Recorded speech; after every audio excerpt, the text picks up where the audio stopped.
Assalamualaikum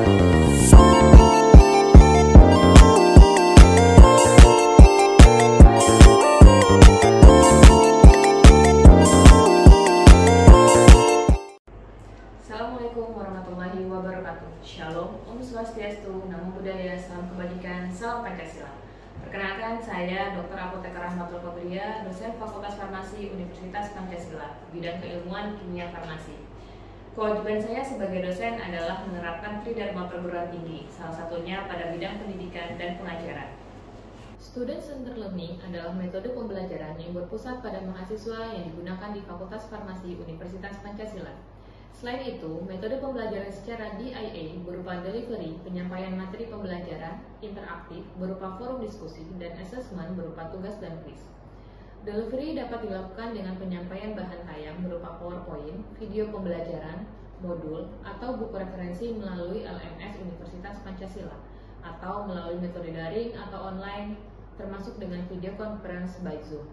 Interaktif dapat dilakukan melalui diskusi berbasis teks dan juga dibuat WA group atau video conference. Asesmen yaitu berupa sistem penilaian meliputi aktivitas partisipatif, hasil proyek, tugas, kuis, UTS, dan juga UAS. Dalam kesempatan ini, saya akan memberikan penjelasan lebih lanjut tentang pengajaran yang saya lakukan pada mata kuliah analisis farmasi. Mata kuliah analisis farmasi merupakan mata kuliah wajib prodi yang terdiri dari 2 SKS yang berada pada semester farmasi, mengacu pada pencapaian pembelajaran lulusan prodi, yaitu mampu menjelaskan informasi tentang bahan baku dan sediaan obat. Kedua, mampu mendiferensiasikan masalah uji mutu bahan baku dan sediaan obat secara kritis. Ketiga, mampu mengaplikasikan berbagai iptek untuk uji mutu bahan baku dan sediaan farmasi. 4. Mampu menguraikan secara komprehensif tentang pengujian mutu bahan baku dan juga sediaan obat. Kelima, menerapkan hasil uji mutu bahan baku dan sediaan obat secara efektif pada individu dan masyarakat. Dari CPL selanjutnya diturunkan menjadi CPMK, yaitu berupa mahasiswa mampu menjelaskan, mendiferensiasikan, memilih, mengaplikasikan berbagai metode uji kualitatif dan kuantitatif yang sesuai, khususnya metode yang sesuai standar farmakope, untuk pengujian mutu bahan baku obat dan sediaannya secara jujur, disiplin, dan bertanggung jawab. Dari CPMK diturunkan menjadi 11 sub CPMK yang akan dibagi ke dalam 14 kali tatap muka, disertai dengan ujian tengah semester dan juga ujian akhir semester. Materi pembelajaran adalah sebagai berikut. Pertama, pendahuluan umum tentang analisis farmasi. Yang kedua adalah standar uji mutu bahan baku dan sediaan farmasi. Yang ketiga adalah identifikasi obat dalam bahan baku dan sediaan farmasi. Keempat, uji cemaran dalam bahan baku dan sediaan farmasi. Kelima, berupa uji kemurnian bahan baku farmasi. Keenam, uji kinerja sediaan farmasi. Ketujuh, uji penetapan kadar obat dalam bahan baku maupun sediaan farmasi secara volumetrik. Kedelapan, uji penetapan kadar obat dalam bahan baku maupun sediaan. Saya akan menanyakan video pembelajaran kuliah analisis farmasi pada pertemuan ke-11 tentang penetapan kadar pada krim hidroquinone secara KLT densitometri sebagai berikut. KLT seperti apa? Belum. Kayak gitu Bu, gitu ya. Tapi yang Ibu bawa ini. Kok beda?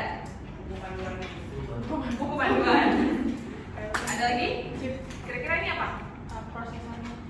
Prosesor. Ada lagi? Karena semester 2 itu karena memang tidak ada ini ya, belum ada KLT. Sekarang spektro apa ini? Coba temannya paling depan baca. Ininya.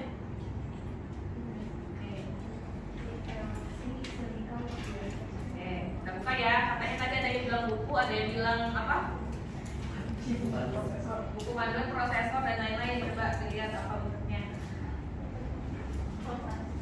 Kertas. Nah, inilah yang namanya lepek silika. Oh gitu ya. Semuanya oh gitu. Jadi ini tuh kemasan primernya dari pabrikannya. Nanti yang digunakan saat kalian menganalisis kromatografi atau KLT, ini yang namanya lembaran KLT. Kromatografi lapis tipis ya. Ini ada macam-macam. Ini tadi temennya baca DLC Silica Gel 60F254. Artinya nanti dia terbuat dari silika.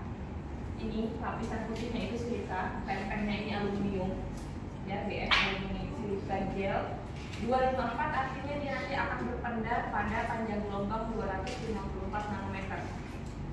Itu berpendar tuh nanti akan ada gambarnya mungkin ya, ada di 366, ada di 254. Nah, dari sini ini kan dari ininya ya, dari pabrikannya 20 kali 20 nih, 20 kali 20.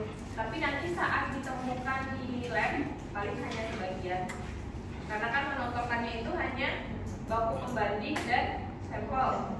Sampelnya terserah mungkin 1, 2, 3. Nah, nanti akan ada yang namanya jarak lambat. Jarak lambat itu nanti kita yang menentukan. Ya, jadi ini bisa digaris menggunakan penggaris dan pensil. Oke ya. Nah, ini dulu. Jadi sebelum kita masuk ke materi atau KLP dan sistometri,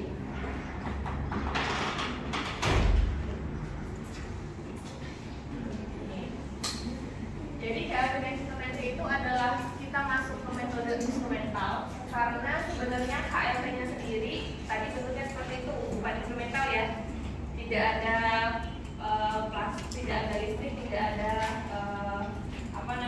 instrumen lainnya, hanya bentuknya plat KLT. Nah, tapi kalau digabungkan KLT dan densitometri itu adalah suatu instrumen. Ya, tadi yang fotonya cuma benar kata fotonya tadi, yang ada fotonya itu adalah densitonya, tapi kalau KLT-nya cuma yang tadi ini. Nah, metode analisis itu nanti akan yang akan dihasilkan, ya. Yang akan dihasilkan itu adalah kita tadi lepeknya ya, yang mungkin tidak panjang-panjang, kita digarisnya ada lebih panjang ya, sekitar 1,5 cm di bawah. Lalu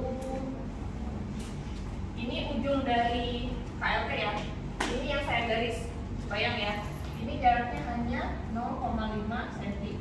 Ini saya buat jarak lambat 10 cm, berarti harus saya potong berapa cm? Kalau keperluannya seperti ini berapa? 12 ya. Jadi dari 20 itu saya potong 12. Saya garisin 1,5 dari bawah ke atas, 0,5 dari atas ke bawah ya.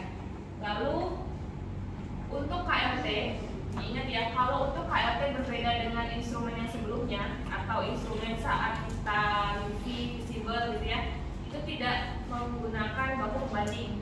Tapi kalau untuk kromatografi itu wajib adanya baku pembanding. Jadi nanti sampelnya akan ditotolkan nih. Kebayang nggak menotolkannya itu pakai apa?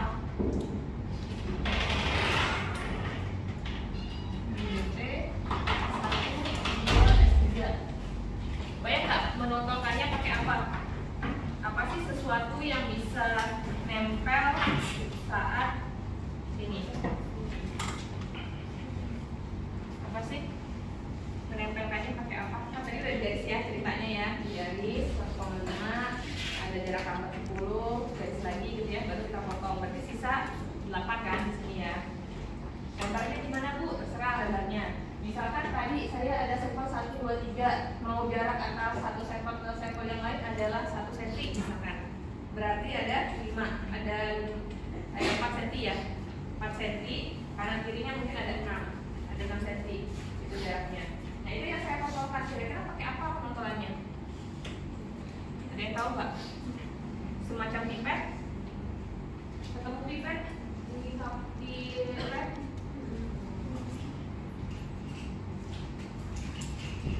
Yang tadi saya lihat nggak dibawa di ini ya. Nah, mungkin kalau gambarnya itu perlengkapannya seperti ini.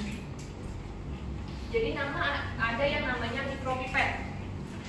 Namanya mikro, ukurannya mikro ya, bisa 5 mikroliter atau 10 mikroliter. Kecil sekali, tidak ada apa-apa di atasnya, seperti pipet inilah, air ini gitu ya. Jadi dia hanya mengandalkan gaya gravitasi aja, dicelupkan, ditutup, udah masuk ke dalam sini gitu. Lalu ini ditotolkan ya, BP, S1, S2, S3. Oke. Setelah itu penotolannya itu nanti teknisnya mungkin akan lebih di semester lanjut ya. Nanti penontolannya itu tidak boleh bersinggungan nih antara BP1, 2, 3 gitu ya. Biar nanti apa? Saat dieluasi itu nanti diletakkan di dalam chamber. Ini yang gambarnya warna kulit ini. Itu nanti dia tidak saling menghimpit atau berekor. Jadi nanti misalkan baku maning ada di sini, terus BP1 gambarnya gini ya, ini mungkin ini.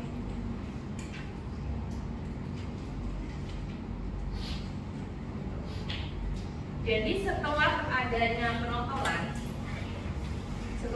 penontolan, nanti akan digunting gitu ya, dimasukkan ke dalam yang namanya chamber. Dimana di chamber itu sudah ada larutannya. Larutannya itu namanya fase gerak. Ini sebagai fase diam. Oke, ini fase diamnya adalah KLT, bentuknya lempengan, dimasukkan ke dalam chamber yang menjadikan itu adalah fase geraknya.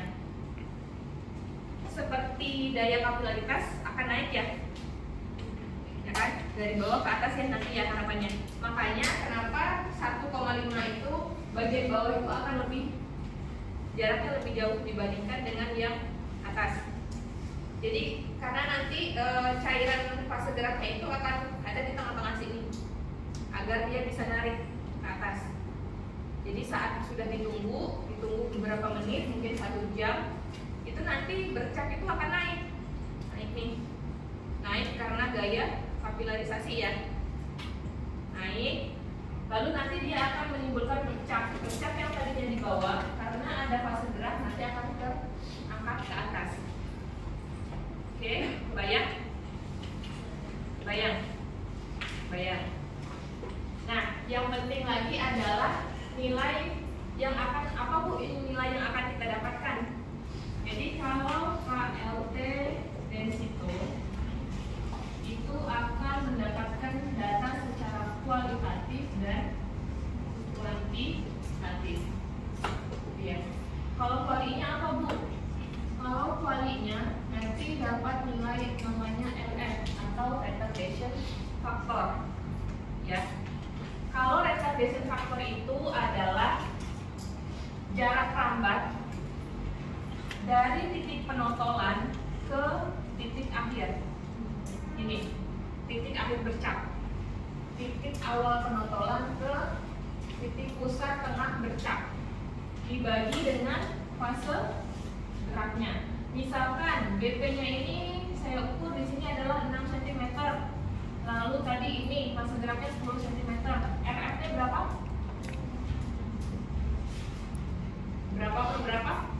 Jarak dari titik penontolan ke jarak bercak dibagi dengan jarak eluasi fase geraknya. Berapa?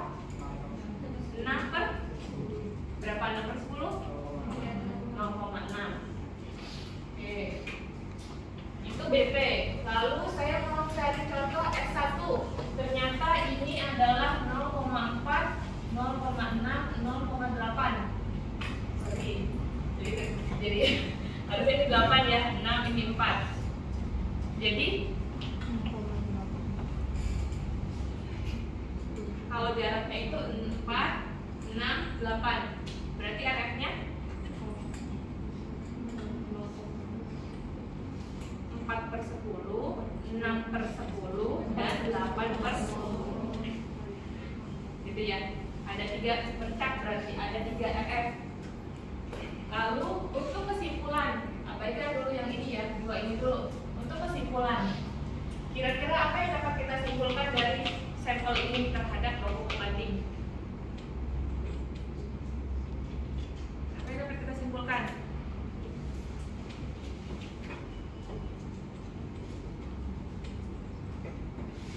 Apa? Sebenarnya inti dari slide ini adalah seperti itu nantinya. Nah, nanti mungkin ini tinggal dibaca, tapi yang akan sekali terlihat adalah ini. Oke, kalau secara lurus seperti ini saya udah ini ya, udah paham ya. Secara lurus maksudnya RF jarak perapat pecah dibagi dengan jarak tambat hasil gerak. Kalau misalnya dikasih tahunya atau di soal nanti dikasih tahunya adalah RF-nya 0,25, 0,6, 0,9, tolong dibuatkan kromatogramnya. Ada yang bisa kan? Satu orang esai nih ceritanya, karena nanti UAS kita mau ada esai ya. Satu orang bisa, kalau dari depan langsung bisa. Ayo.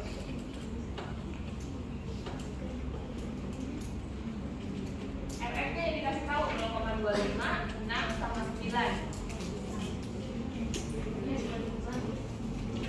Boleh. Ada yang lebih efisien? Ada yang bilang tadi 25/100. Boleh nggak? 25/100 boleh. Yang penting hasilnya 0,25. Ya. Tapi kita harus mikir nih, tadi yang ibu bawa tuh yang dari pabrik tuh hanya ada 20 kali 20. Emang diketawain? Gimana? Coba.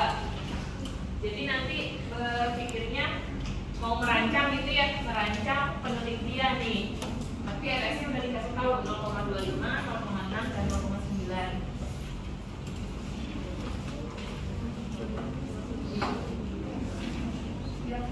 Ya,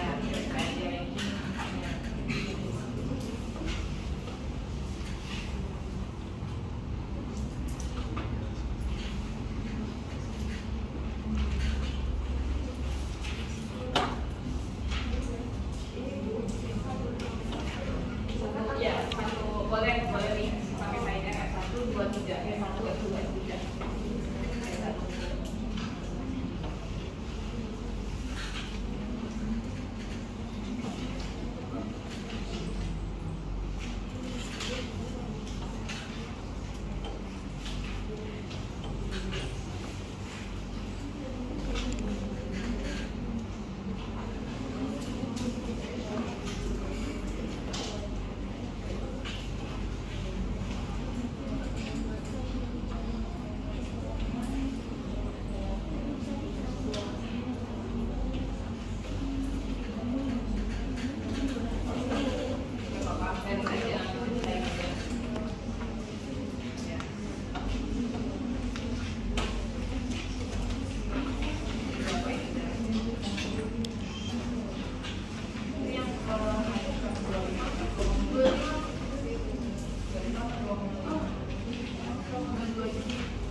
Belajar menjelaskan ya. Jadi kalau kita menjelaskan kayaknya lebih mengerti ya. Gimana? Jadi nilai pelajaran kita punya itu kan 20 kali 20. Jadi kita pakai di sini sama kayak di sana, ukurannya itu 10 cm. Kemudian di sana diketahui ya RF itu ada 0,25, 0,6 dan 0,9.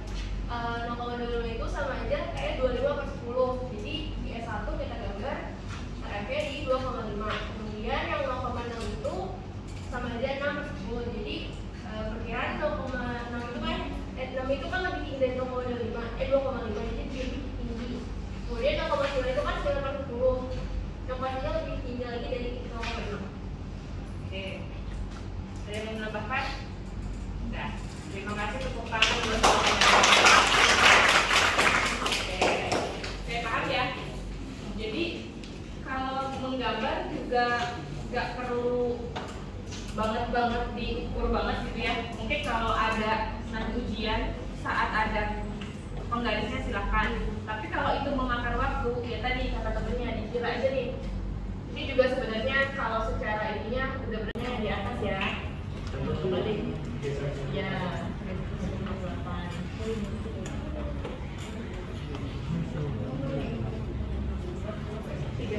Nggak ada komanya. Oke, dibagi 1,8, 4,36. 4,36,1.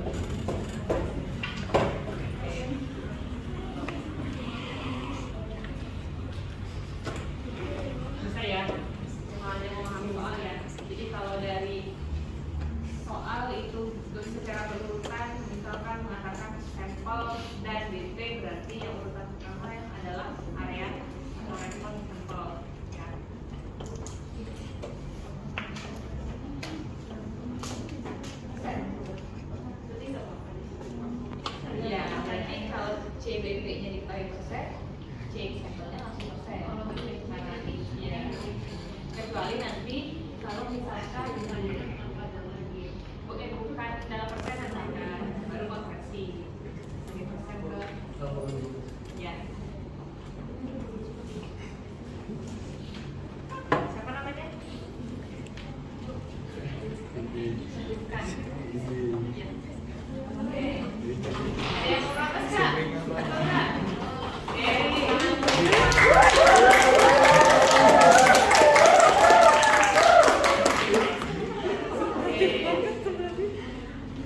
Kurang dikit aja. Apa coba? Satuan. Ya. Karena kalau di analisis itu satuan sangat berpengaruh sekali. Entah itu nanti DPJ ke kalau persen apa ya? 107 gram per 100 berapa ppm atau berapa BPJ?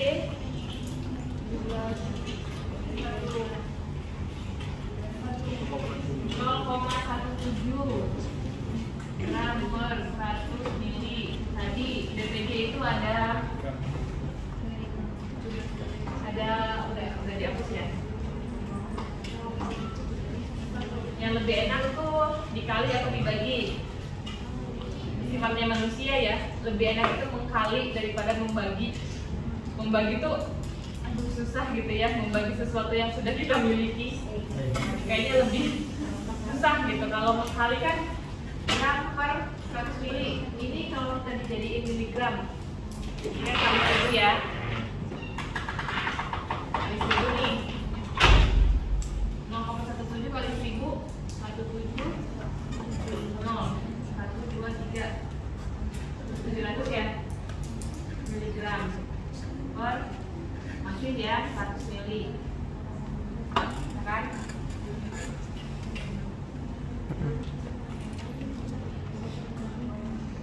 BPJ itu miligram per 1000 mili, berarti dikali lagi 10 dikali lagi jadi 17.000 BPJ ya.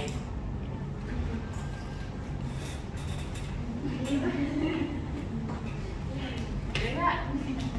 Bingung. Coba dilihat dulu. Biasanya kalau melihat saja akan cepat lupa, tapi kalau orat-oret gitu ya, jadi motoriknya itu juga kasar. Jadi biar lebih ingat. Oke. Lalu ada lagi nih soal. Nanti di akhir kita ada quiz ya, di review itu ya, mungkin soal-soalnya seperti ini.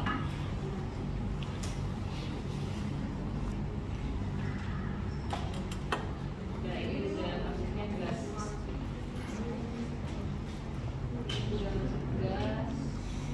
Nggak banyak sebenarnya ininya. Berarti lebih banyak teori nantinya. Tapi karena kalau tahun lalu tidak adanya esai ya, kemungkinan tahun ini ada esai. Ya karena gitu.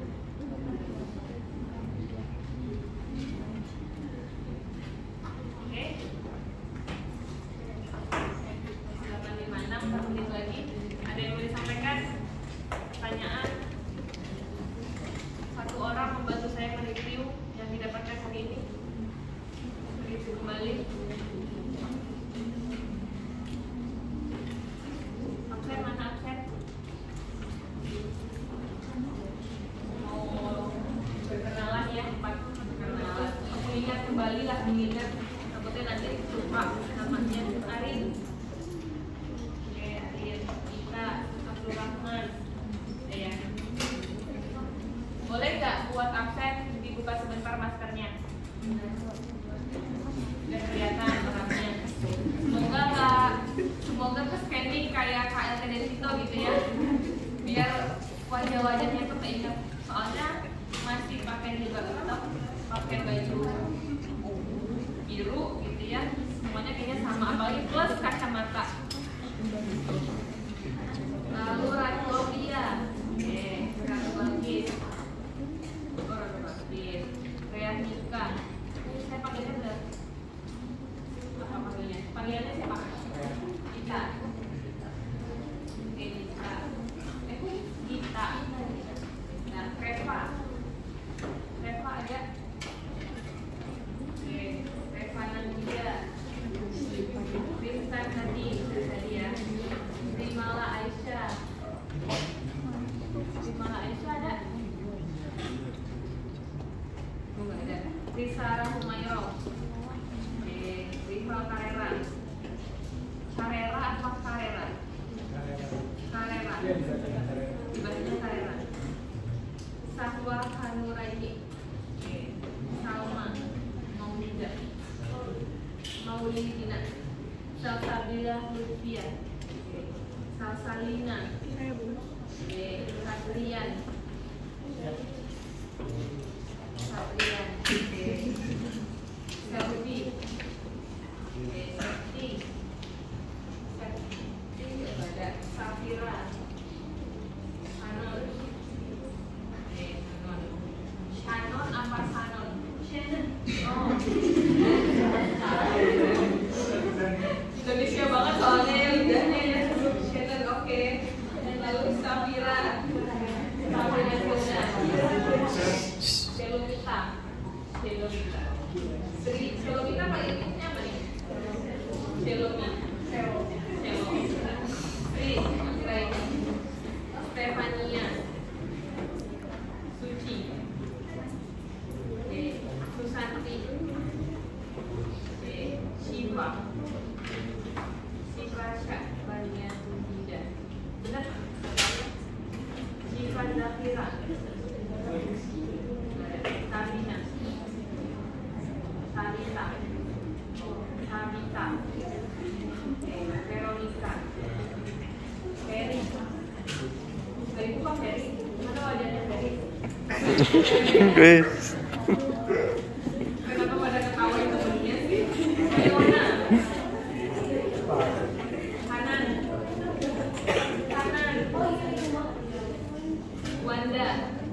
Demikian video dari saya. Semoga dapat memberikan gambaran mengenai kegiatan pada bidang pendidikan dan pengajaran yang saya lakukan di Universitas Pancasila. Saya akhiri, wassalamualaikum warahmatullahi wabarakatuh.